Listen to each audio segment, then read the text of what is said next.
20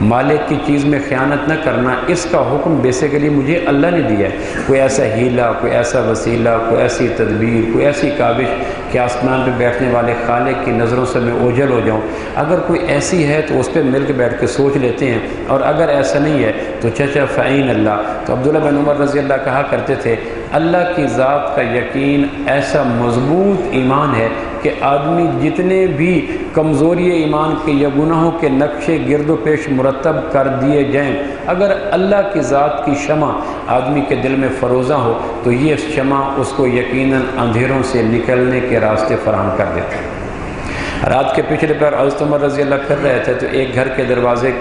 کے سامنے سے گزرے تو ماں بیٹی کی آواز آ رہی تھی، معروف واقعہ۔ ماں کہہ رہی تھی بیٹا کچن کا خرچ نہیں چلتا، دودھ میں پانی ملا لیں۔ بیٹی کہتی ہے امی عمر نے منع کیا ہے رضی اللہ عنہ، ہمیں پانی نہیں ملانا چاہیے، حضرت عمر کا منع ہے۔ تو بیٹی نے ماں نے کہا کہ بیٹی اس وقت رات ڈھل چکی ہے، آنکھیں تھک چکی ہیں، اندھیرا غالب آ چکا ہے، کچے کمرے کے اندھیرے میں اور آپ دودھ میں پانی ملائیں گے، عمر کو کیا پتہ ہوگا؟ تو بیٹی نے کہا امی عمر کو نہیں پتہ ہوگا، اللہ کے لیے تو اندھیرا اجالا برابر ہے۔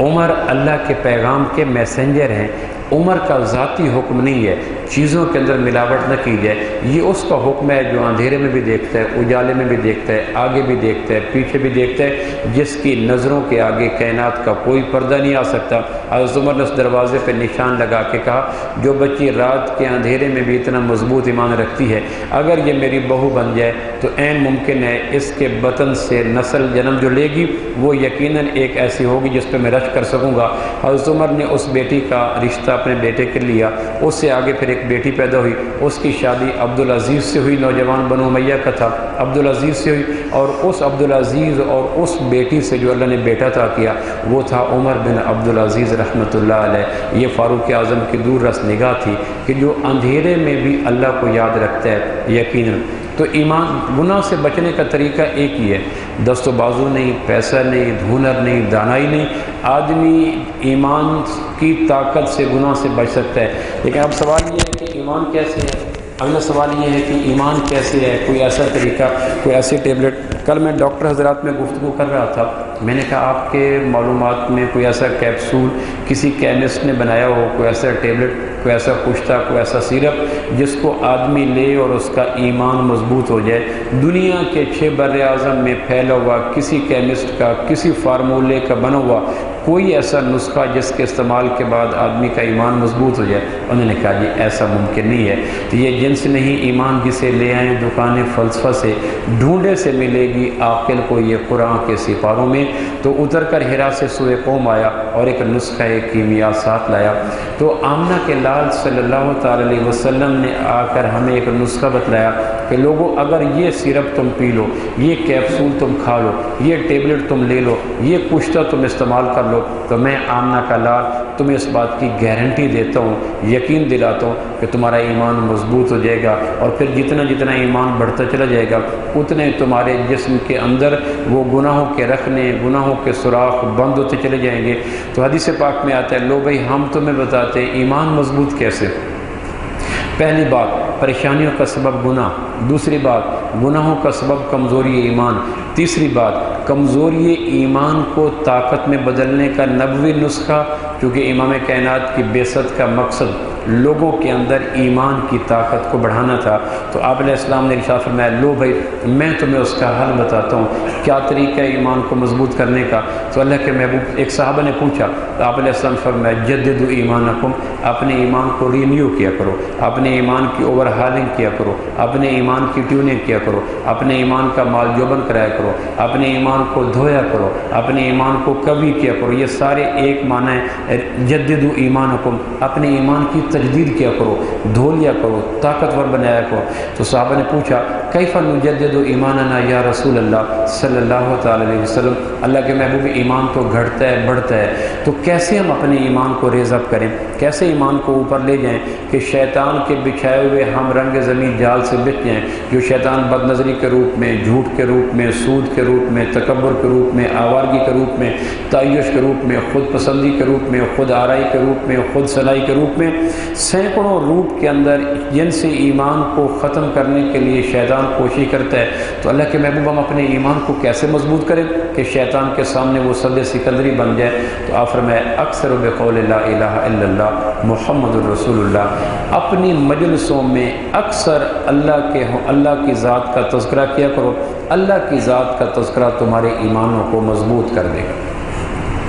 آپ اندازہ کریں کہ صحابہ کا زمانہ ہے جس کو خیر القرون کہا گیا، اس کائنات میں سب سے بہترین زمانہ وہ ہے جو صحابہ کو ملا جب آپ علیہ السلام حیات خیر القرون۔ صحابہ کا زمانہ ہے، جبریل آتا ہے، قرآن کا صحابہ کرم برستا ہے، نبوت بیچ میں ہے اور ہر طرف برائی کے سارے راستے بند ہو چکے ہیں۔ اس دور میں بھی عبداللہ بن رواحہ رضی اللہ ایک صحابی کو پکڑا، کہنے لگے تعال نؤمن بربنا سا، آؤ ایک لمحے کے لیے اللہ پر ایمان لیں۔ تو یہ صحابی بپھر کے کہنے لگے اولسنا بمؤمنین، کہ کیا ہم ایمان پہلے نہیں رکھتے؟ آپ جو کہتے ہو عمر بھر کا ایمان چھوڑ کر آؤ تعال نؤمن بربنا سا، آؤ ایک لمحے کے لیے اللہ پر ایمان لیں، تو کیا ہم پہلے اللہ پر ایمان رکھنے والے نہیں ہیں؟ یہ صحابی چلے گئے امام کائنات کی بارگاہ میں، دیکھ لیں جی ابن رواحہ رضی اللہ عنہ ہمیں کہتے ہیں آؤ ایک لمحے کے لیے اللہ پر ایمان لیں۔ تو آپ علیہ السلام نے ابن رواحہ کو بلا کے کہا یہ صحابی یہ کہتا ہے تو تمہارا یہ کہنا آؤ اللہ پر ایمان لیں اس کا کیا مقصد ہے؟ آپ فرمایا جی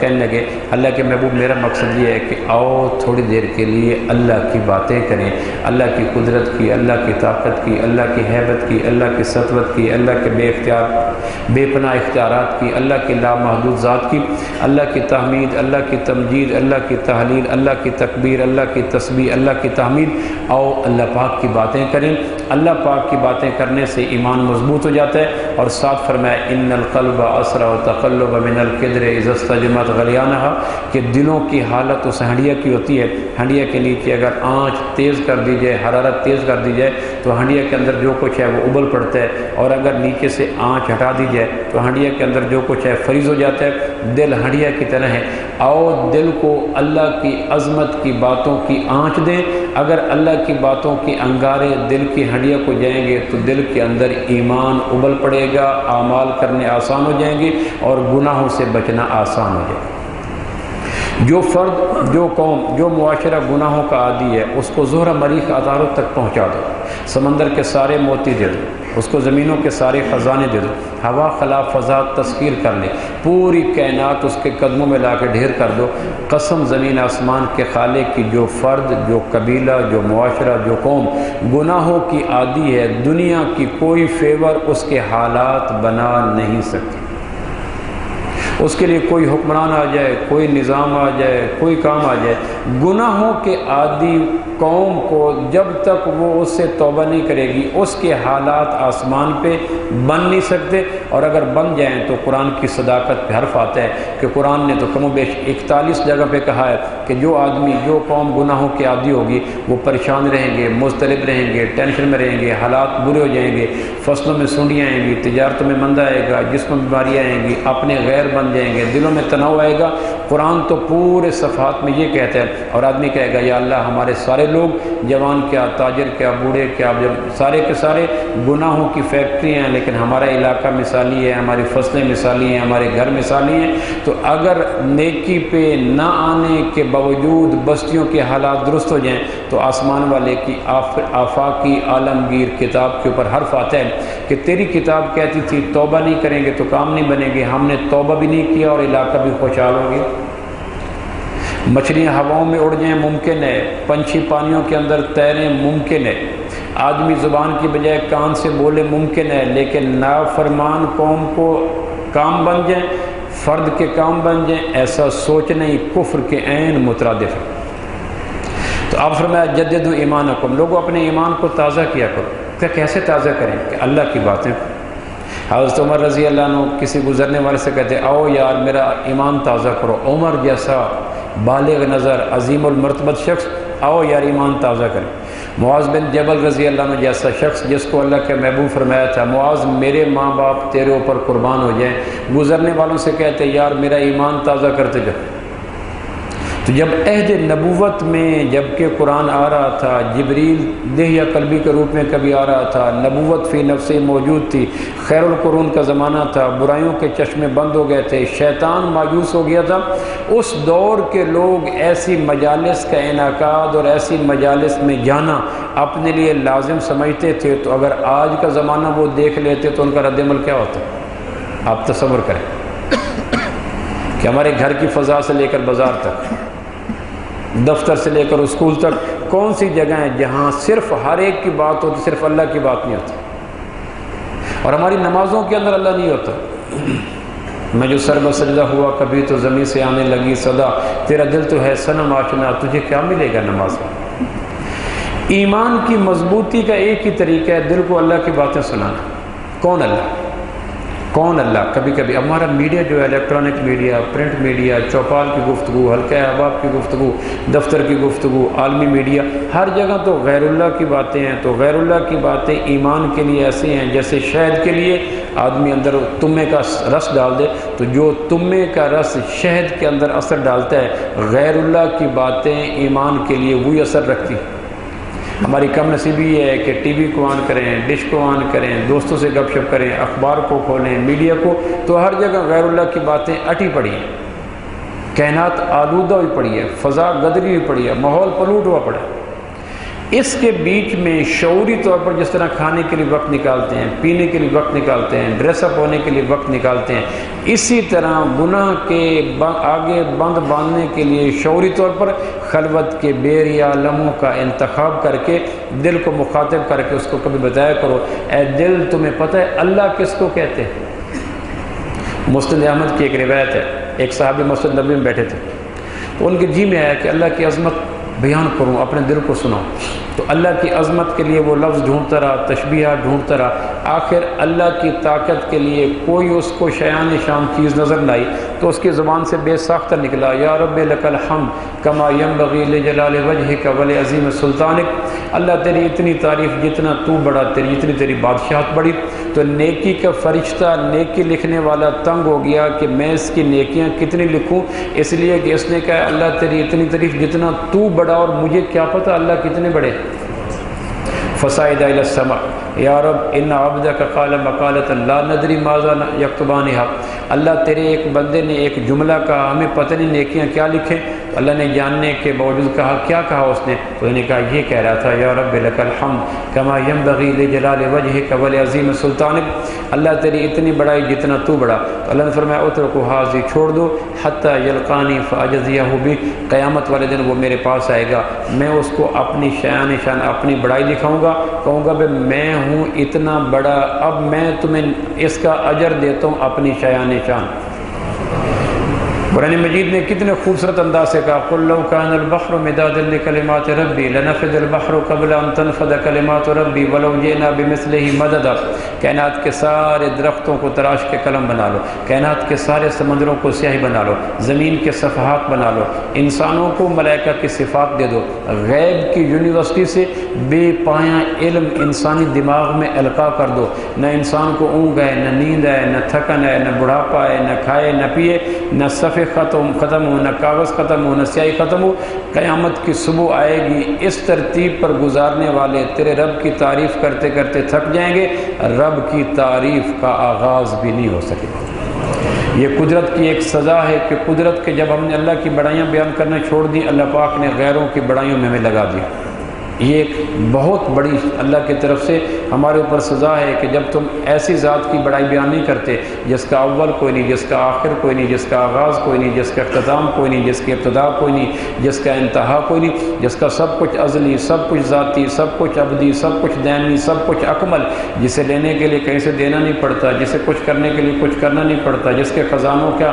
اختتام کوئی نہیں، اور جس کا باپ کوئی نہیں، بیٹا کوئی نہیں، بیوی کوئی نہیں، اونگ کوئی نہیں، تھکن کوئی نہیں، بڑھاپا کوئی نہیں، پریشانی کوئی نہیں، جس کو کوئی بھی نیب کوئی نہیں، جس کا متصب کوئی نہیں، جس کو کائنات میں دینے کے لیے کس سے پوچھنا نہیں پڑتا، جو اول ہے، آخر ہے، ظاہر ہے، باطن ہے، جس کا دیکھنا انتہائی کمال کا کہ آگے دیکھے تو پیچھے سے غافل نہیں، مشرق دیکھے تو مغرب سے غافل نہیں، اوپر دیکھے تو نیچے سے غافل نہیں، جنگل کو دیکھے تو سمندر سے غافل نہیں، پہاڑ کو دیکھے تو صحرا سے غافل نہیں، اڑنے والوں کو دیکھے تو تیرنے والوں سے غافل نہیں۔ یعلم ما یلج فی الارض وما یخرج منها وما ينزل من السماء وما یعرج فیها، ایسا دیکھنے والا اندھیرا اجالا برابر، ماضی حال برابر، پتھر پہاڑ برابر، صحرا ذرہ برابر، کنکر پہاڑ برابر، زمین میں جو چیز داخل ہوتی ہے، زمین سے جو چیز نکلتی ہے، آسمان سے جو چیز اترتی ہے، آسمان پہ جو چیز چڑھتی ہے، اس کی نگاہ کے سامنے ہے، اس کی نگاہ کے آگے کائنات کا کوئی منظر چھپ نہیں سکتا، حتیٰ کہ آپ اندازہ کر لیں کہ کتنی بڑی ذات ہے دیکھنے والی۔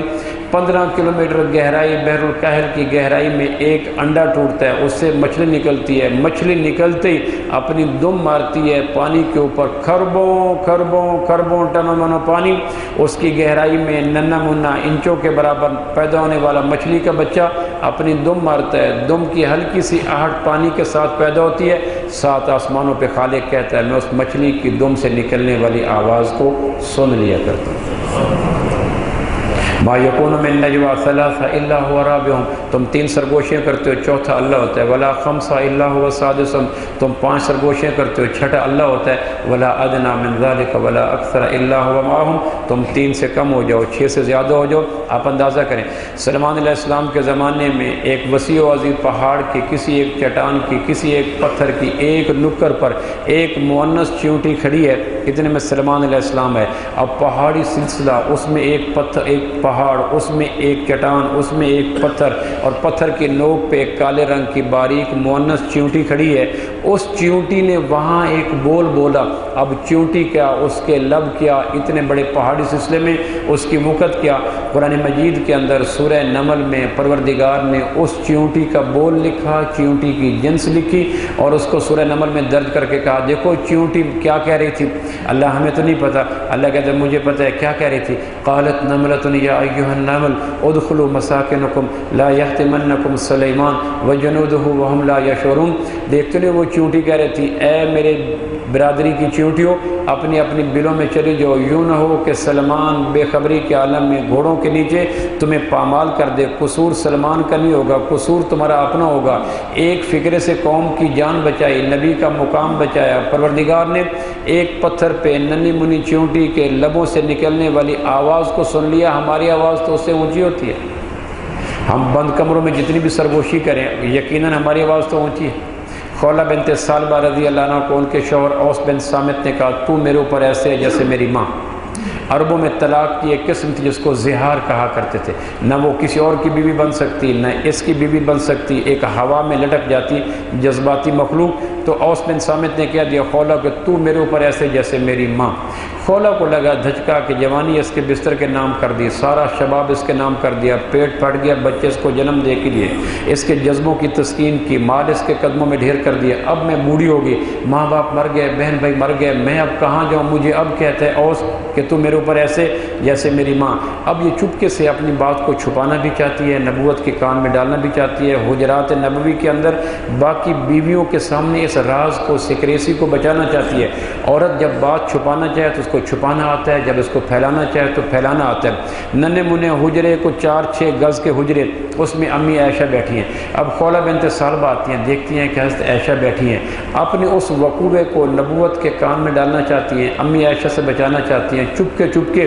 رازدارانہ انداز میں امی عائشہ کے سامنے بچتے ہوئے خولہ بنت ثعلبہ اوس بن صامت کے اس رویے کو نبوت سے ڈسکس کر رہی ہے۔ دیکھ لیں جی مجھے یہ کہتا ہے اور آپ کہتے ہیں اسلام ہر مسئلے کا حل ہے، مہربانی کریں میں کیا کروں؟ آپ فرمایا خولہ ابھی تک اسلام کا اس معاملے میں کوئی حکم آیا نہیں کہ اگر کوئی شوہر بیوی کو زہار کر دے تو کیا کہا جائے؟ تو آپ فرمایا خولہ کہنے لگی پھر میں اللہ سے کہتی ہوں کہ تو ہی مہربانی کر، میرے درد کو سن، میرے دکھڑوں کو سن، میری فریادوں کو سن۔ وہاں سے واپس ہٹی، اپنے اوپر آنچل کو پھیلایا، ہاتھ پھیلائے، آنکھوں سے آنسو نکلے اور خاموش زبان کی نکلی فریادیں عرش معلیٰ تک پہنچی۔ وہاں سے جبریل خربوں سالوں کا پینڈا طے کر کے مکہ میں مدینہ میں آیا، امی عائشہ سے کہ حجرے میں آ کے حضور علیہ السلام سے کہا لو بھائی وہ خولہ جو چپ کے آپ سے شوہر کے حوالے سے سورہ تحریم کے آغاز ہو گیا، قد سمع اللہ قول التی تجادلک فی زوجہا وتشتکی الی اللہ، اللہ کہتے ہیں ہم نے حجرے کے بیچ میں اپنی بات کو رازدارانہ انداز سے بیان کرنے والی خولا کی بات کو سن لیا۔ وہ یہ کہہ رہی تھی کہ میرے ساتھ اوس نے یہ کیا، اوس نے یہ کیا، اتنے میں جب آپ پہ آثار ہوئے، آپ نے چادر لی، چہرے مبارک سے پانی کے قطرات ٹپکے، حضرت عائشہ کو غصہ تھا کہ خولا نے میرے سے بات چھپائی کیوں؟ اتنے میں آپ کے جب وحی کے اثرات ختم ہوئے، فرمایا خولا کہاں ہے، خولا کہاں ہے؟ تو حضرت عائشہ کو غصہ بھی تھا، خوشی بھی تھی، کہنے لگے میرے سے چھپایا ہے، انشاءاللہ قیامت تک آیتیں بن کے تیرا پروگرام قیامت تک پھیلے گا، لو وہ آیتیں آ چکی ہیں، انشاءاللہ آیتوں کے اندر تو ہی ڈسکس ہوگی۔ خولا آئی، اللہ کے نبی میرے ماں باپ کو مان کیا ہوا؟ فرمایا تیری اس بات کو اللہ نے آسمان پہ بیٹھ کے سن لیا۔ تو جو اللہ آسمان پہ بیٹھ کر مدینہ منورہ کے پتھروں کے بنے ہوئے چھوٹے سے حجرے کے بیچ میں خولا کی رازدارانہ باتوں کو سن سکتا ہے، یقیناً میں اور آپ جتنے بھی رازدارانہ انداز سے بات کریں، ہماری بات یقیناً خولا کی بات سے اونچی ہوتی ہے، اور ہماری آواز یقیناً چیونٹی کے لبوں سے نکلنے والی آواز سے اونچی ہوتی ہے۔ اگر اللہ کی ان صفات کا یقین آ جائے تو یہ یقین اس خون صفا وہ